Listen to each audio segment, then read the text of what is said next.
Hey, coucou les amis. La dernière vidéo remonte à cet été. Oui, il faisait chaud, il faisait beau, j'étais en vacances. Et là, je ne suis plus en vacances. Ça y est, j'ai repris le travail, entre guillemets, parce que j'ai juste commencé à lancer mon activité en sophrologie holistique. J'ai fait toute ma communication. Et là, actuellement, non, je ne suis pas dans mon nouvel appart.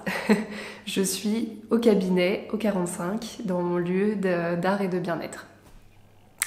Heureuse de vous accueillir si vous recherchez un moment de détente, un moment de bien-être, un moment de retrouvailles avec vous, pour lâcher des pensées, pour être plus présent dans son corps, plus présent dans ses ressentis, arriver et essayer de gérer ses émotions, et tout un tas de bénéfices qu'il y a écrit sur mon site internet si vous voulez aller voir. Alors, là, j'avais envie de faire une vidéo sur la mort. Oui, la mort. Alors, c'est un sujet assez tabou dans nos sociétés, on n'en parle pas beaucoup, on a peur de la mort. Alors, pourquoi cette vidéo ? Premièrement, parce que je cherchais depuis longtemps un moyen de mettre de la confiance par rapport à la crise que l'on vit actuellement. D'accord ? Alors, je trouve que ce qu'on vit actuellement, ça nous confronte à la peur de mourir. D'accord ?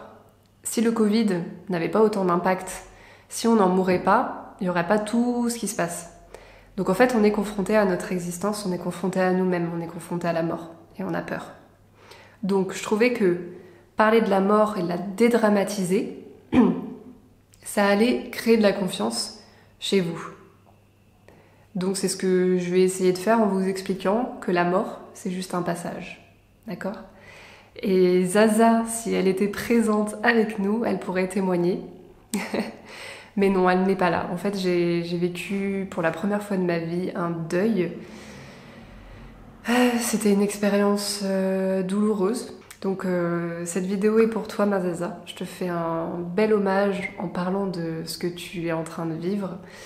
Je te fais de gros bisous et je t'aimerai toujours. Peu importe où tu es, peu importe ce que tu fais, peu importe comment tu es, je t'aimerai toujours. Cet amour, il est éternel. Bon, allez, c'est parti. Alors, je vais essayer de découper la vidéo en quelques parties. Alors, la première partie, ça va parler de la physique. La deuxième partie parlera de la biologie.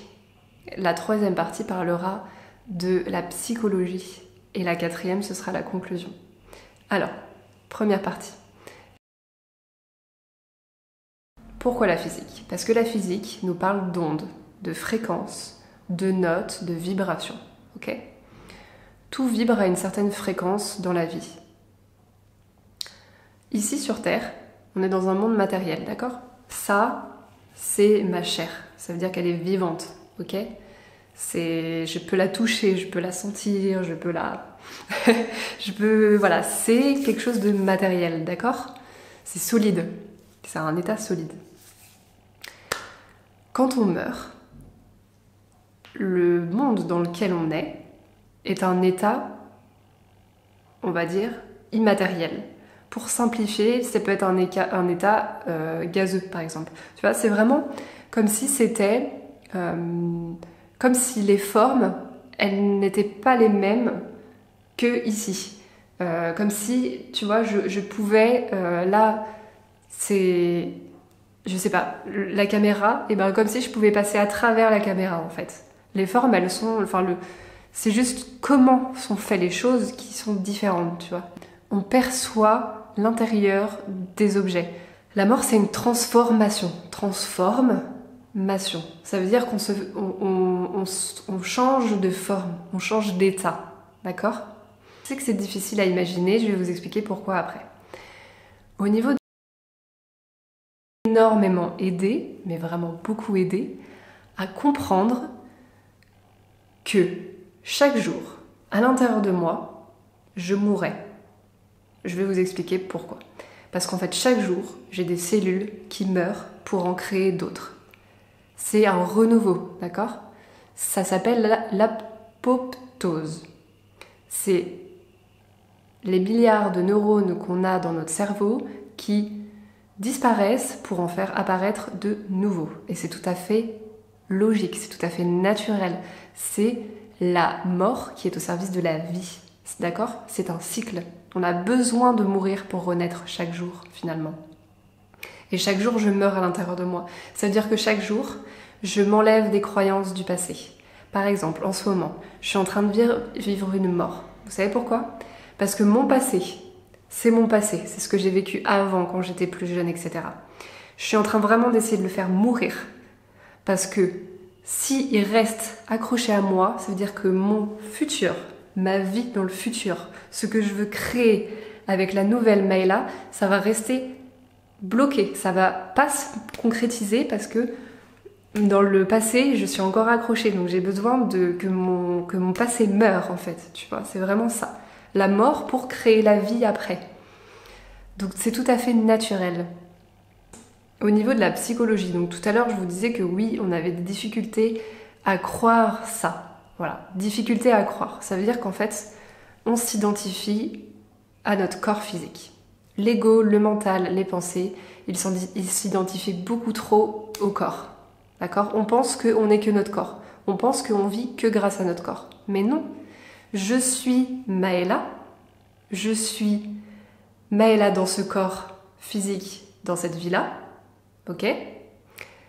Je suis aussi et surtout une conscience. D'accord? C'est-à-dire que je vis grâce à ma conscience. Je vis grâce à la conscience que je suis ici, sur Terre, avec ce corps. Sinon, je ne pourrais pas vivre en fait.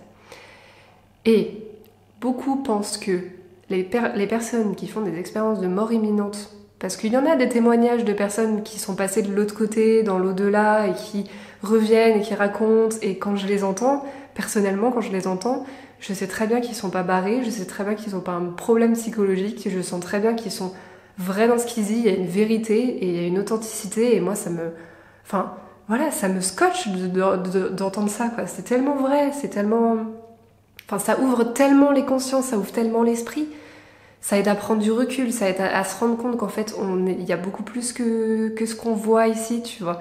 C'est ça aussi, c'est essayer de s'ouvrir à l'invisible, se rendre compte qu'il y a plus que tout ça, quoi.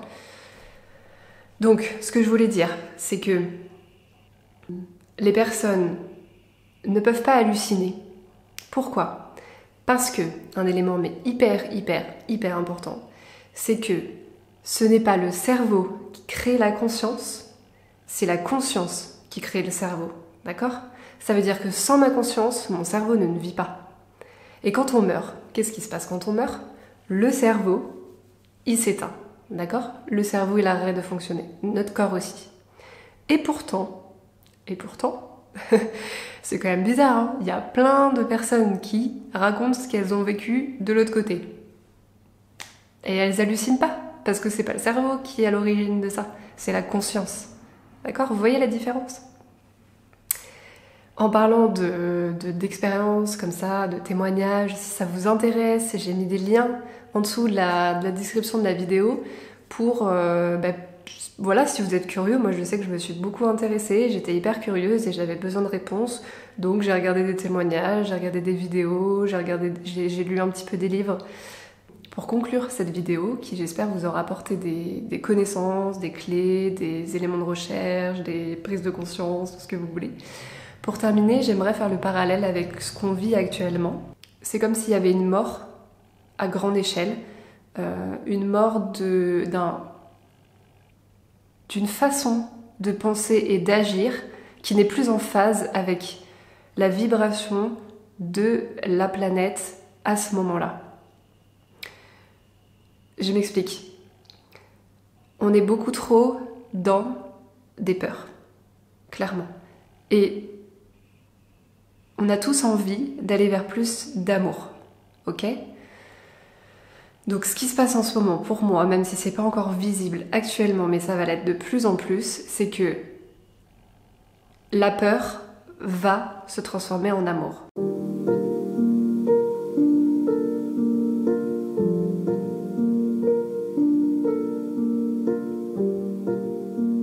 Tout s'aider à construire quelque chose de mieux, un modèle plus humain, un modèle plus vrai, plus authentique, basé sur l'entraide, basé sur des valeurs justes, des valeurs qui nous font du bien, des valeurs